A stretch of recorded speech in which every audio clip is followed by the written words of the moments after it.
അല്ല സുമിത്രേ, അമ്മയ്ക്ക് നിന്നോട് എന്തോ ഒരു ദേഷ്യം കേട്ടോ. ദേഷ്യോ? എന്തിനാ? അതാണ് എനിക്ക് മനസ്സിലാവാത്തത്.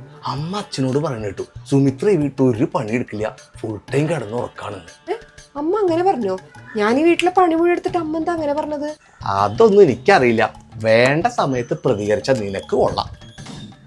എന്നാൽ ആ പറഞ്ഞത് ശരിയായില്ല. ഇത് ഞാൻ ചോദിക്കും.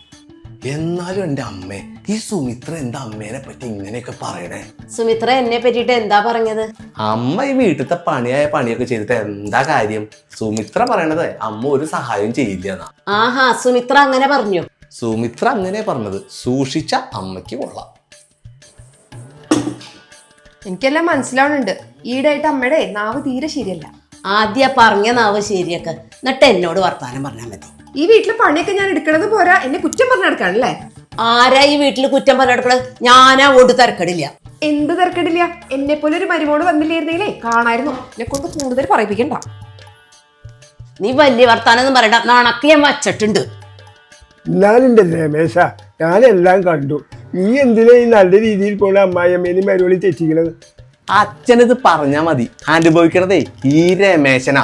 എല്ലാ ദിവസവും രാവിലെ ഒരു സൈഡിൽ സുമിത്ര, ഒരു സൈഡിൽ അമ്മ, രണ്ടുപേരും ഈ രമേശന്റെ നെഞ്ചത്തോട്ട് കയറും. എന്നെ പിടിച്ച് പമ്പരം കറക്കണ മാതിരില്ലേ എന്നെ കറക്കണേ. ഇനി അവര് തമ്മിൽ കൂടിക്കോട്ടെ. ഇപ്പൊ എനിക്കൊരു ആശ്വാസമായി. രമേശനെ ഞാൻ സമ്മതിച്ചു. ഓലപ്പടക്കത്തിൽ നിന്ന് രക്ഷപ്പെടാൻ വേണ്ടിയിട്ടേ അവൻ തീ കൊളുത്തിയത് ഗുണ്ടിനാണല്ലോ.